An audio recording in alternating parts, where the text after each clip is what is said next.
다 함께 사도신경으로 우리의 신앙을 고백하겠습니다.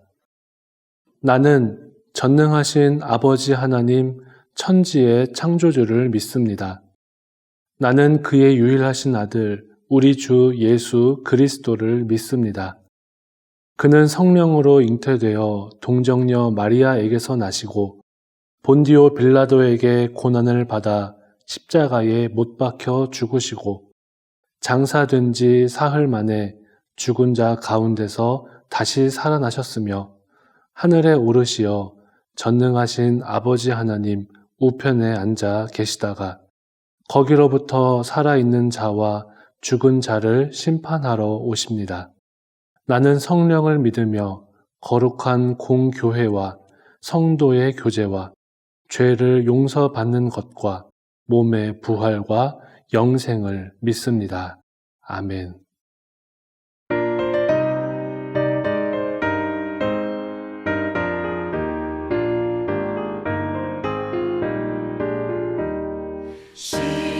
시온성과 같은 교회 그의 영광 한없다. 허락하신 말씀대로 주가 친히 세웠다. 반석 위에 세운 교회 흔들 자가 누구랴. 모든 원수의 워싸도 아무 근심 없도다.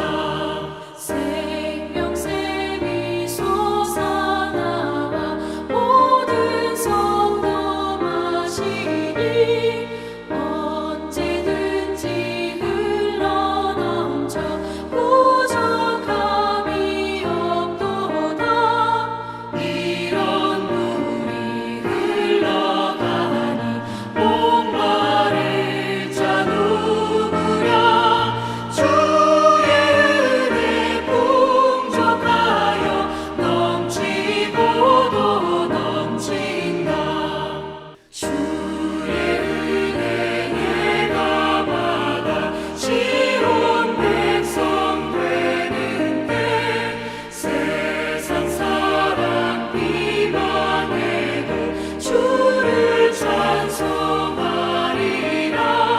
세상 얻는 모든 영광 아침 안개 같으나 주의 자녀 받을 복은 영원 무궁하도다.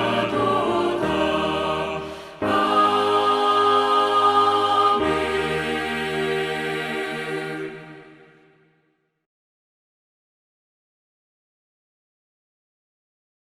거룩하신 하나님, 코로나19로 인해서 우리의 삶의 모양들이 달라지고 있지만 여전히 우리 교회가 있고 우리 가정이 있음에 감사를 드립니다. 오늘은 주님 안에서 한 가정된 우리 교회 교인 모두가 각자의 처소에서 가정 예배를 드리는 주일입니다. 각자의 삶의 자리가 다를지라도 어디에 있든지 가정이 예배의 처소임을 믿고 예배하오니 우리의 예배를 받아 주시옵소서. 이 시간 우리가 가정 예배를 드릴 때 가정의 주인 되신 하나님께서 임재하여 주셔서 가정의 질서가 회복되게 하여 주시고 세대 간의 막힌 담이 허물어지게 하시며 주님의 사랑이 단비처럼 우리 가정을 촉촉히 적셔 주시옵소서. 가정 예배를 통해서 우리 가정이 진정한 안식처가 되길 원합니다.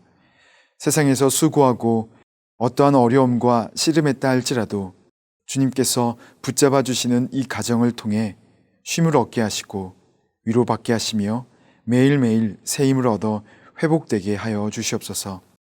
늘 성전을 점검하고 수리했던 요시야처럼 우리도 주님이 거하시는 이 가정을 하나님의 말씀과 사랑으로 늘 점검하게 하시고 연약한 부분들은 수리할 수 있도록 힘과 지혜를 베풀어 주시옵소서.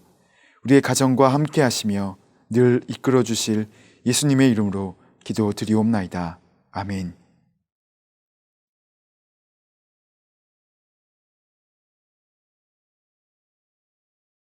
요시야가 왕위에 오를 때의 나이가 8세라. 예루살렘에서 31년간 다스리니라. 그의 어머니의 이름은 여디다요 보스갓 아다야의 딸이더라. 요시야가 여호와 보시기에 정직히 행하여 그의 조상 다윗의 모든 길로 행하고 좌우로 치우치지 아니하였더라. 요시야 왕 18째 해에 왕이 무슬람의 손자 아살리아의 아들 서기관 사반을 여호와의 성전에 보내며 이르되 너는 대제사장 힐기야에게로 올라가서 백성이 여호와의 성전에 드린 은 곧 문지킨 자가 수납한 은을 계산하여 여호와의 성전을 맡은 감독자의 손에 넘겨 그들이 여호와의 성전에 있는 작업자에게 주어 성전에 부서진 것을 수리하게 하되 곧 목수와 건축자와 이장에게 주게 하고 또 제목과 다듬은 돌을 사서 그 성전을 수리하게 하라. 그러나 그들의 손에 맡긴 은을 회개하지 말지니 이는 그들이 진실하게 행함이니라. 대제사장 힐기야가 서기관 사반에게 이르되 내가 여호와의 성전에서 율법책을 발견하였노라 하고 힐기야가 그 책을 사반에게 주니 사반이 읽느니라. 서기관 사반이 왕에게 돌아가서 보고하여 이르되 왕의 신복들이 성전에서 찾아낸 돈을 쏟아 여호와의 성전을 맡은 감독자의 손에 맡겼나이다 하고 또 서기관 사반이 왕에게 말하여 이르되 제사장 힐기야가 내게 책을 주더이다 하고 사반이 왕의 앞에서 읽음에 왕이 율법책의 말을 듣자 곧 그의 옷을 찢으니라. 아멘.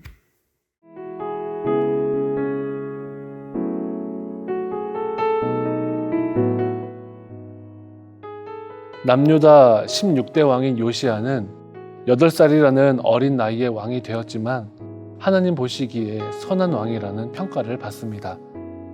요시야는 31년간 나라를 다스리면서 그의 아버지와 할아버지가 저지른 죄에서 떠나는 그 종교개혁을 단행했습니다. 그 누구도 할 수 없었던 일이었는데 요시야가 감당했습니다. 어린 나이였고 또 정치적으로 종교적으로 많이 어려운 상황이었지만 요시야는 담대하게 큰 일을 감당했습니다. 요시야가 그렇게 할 수 있었던 이유는 무엇일까요? 요시야는 바로 성전 중심의 삶을 살았기 때문에 가능했습니다. 그렇다면 여러분, 성전 중심의 삶은 무엇일까요? 성전 중심의 삶은 어떤 삶일까요? 첫째로, 성전 중심의 삶은 흔들리지 않는 삶입니다. 요시야가 왕이 될 무렵은 유다의 종교 혼합주의가 극에 달하던 시기였습니다. 요시야는 어린 나이였지만 오늘 본문 2절 말씀은 이렇게 말합니다. 좌로나 우로나 치우치지 않은 왕. 하나님께 이런 평가를 받은 왕은 요시야가 유일했습니다. 요시야가 하나님께 이러한 평가를 받은 것은 그 요시야의 마음에 성전 중심의 삶이 있었기 때문에 가능했습니다. 그리스도인이 성전 중심의 삶을 살면 곧 그리스도인은 성전으로 살게 됩니다. 고린도전서 3장 16절에 너희는 너희가 하나님의 성전인 것과 하나님의 성령이 너희 안에 거하는 것을 알지 못하느냐라고 말씀합니다. 그렇습니다. 그리스도인은 성전 중심의 신앙으로 언제 어디서나 성전에 거하는 마음으로 하나님과 동행하는 삶을 살아야 합니다. 요시야는 늘 성전을 점검하고 수리했습니다. 성전을 그만큼 귀하게 여긴 것이지요. 요시야와 함께 성전을 수리하는 사람들 역시 그 수리에 드는 청구 비용을 확인하지 않아도 될 정도로 정직했습니다. 이들은 성전을 수리할 만큼 높은 실력과 정직성을 가지고 있었습니다. 성전 중심의 삶은 흔들리면 안 됩니다. 우리는 모두 성전 중심으로 살아가는 또 성전 중심으로 살아가야 할 사람들입니다. 여러분의 삶의 자리 어디에서나 거룩한 성전으로 살아가시기를 바랍니다. 둘째로 성전 중심의 삶은 말씀 중심의 삶입니다. 요시야는 성전을 수리하면서 발견한 성경 말씀을 읽다가 옷을 찢으며 회개했습니다. 이제까지 요시야는 하나님의 말씀대로 살기 위해 몸부림쳤습니다. 국가적으로 종교개혁을 단행하여서 나라에 큰 변화도 주었습니다. 그렇게 하나님의 뜻대로 살기 위해서 애썼지만 말씀의 등불에 비추어 보니 하나님의 말씀을 읽어보니 자신과 민족의 죄악이 훤히 보여 옷을 찢으며 회개하지 않고는 견딜 수 없었습니다. 촛불로 보던 것은 횃불 아래에서 더 잘 보이고 횃불 아래에서 보던 것은 태양 아래에서 더 잘 보이는 법입니다. 요시야는 성전 중심으로 살려고 애썼던 사람이지만 종교개혁을 일으키면서 하나님의 뜻대로 살아야 한다라고 외쳤던 사람이지만 그런 요시야도 말씀에 자신을 비추어 보니 자신의 죄가 너무나도 선명하고 크게 보였습니다. 요시야처럼 성전 중심, 하나님의 말씀 중심으로 거룩한 삶을 살아가는 여러분들이 다 되시기를 바랍니다. 그리고 하나님의 말씀의 빛 아래에서 하나님의 뜻을 밝히 깨닫고 살아가시기를 바랍니다. 요시야는 이제 말씀을 중심으로 다시금 종교개혁의 횃불을 높이 들게 되었습니다. 종교개혁의 기준이 더욱 명확해졌습니다. 사회의 기준과 가치로 나를 판단하고 나라를 판단했다면 이제 요시야는 하나님의 말씀이 기준이 되었습니다. 우리의 삶의 중심은 성전이어야 합니다. 이스라엘이 성막을 중심에 두고 광야를 통과했습니다. 요시야는 성전을 중심에 두고 거룩함과 말씀으로 종교개혁을 단행했습니다. 사랑하는 성도 여러분, 2020년 코로나로 인해서 우리의 일상과 신앙생활의 많은 부분이 흔들리고 무너졌습니다. 시간과 장소를 뛰어넘는 이 성전 중심의 삶과 성전 중심의 믿음으로 살아가십시오. 삶의 자리에서 성전 중심, 말씀 중심으로 빛과 소금의 사명을 감당하시기를 바랍니다. 삶의 자리에서 거룩함과 정직함으로 하나님의 나라를 이루어 가시기를 바랍니다. 고마우신 하나님, 오늘 온 가족이 가정 예배로 함께 하나님 앞에 예배드리게 하심에 감사를 드립니다. 주신 말씀을 기억하면서 우리의 삶의 자리에서 거룩함과 정직함으로 살아가게 하여 주옵소서. 성전 중심으로 흔들리지 말게 하시고 말씀 중심으로 늘 주님 앞에 정직하게 살아가 이 땅에서 주님의 제자로서 사명을 잘 감당하는 우리 모두가 될 수 있도록 역사하여 주옵소서. 예수님의 이름으로 기도드리옵나이다. 아멘.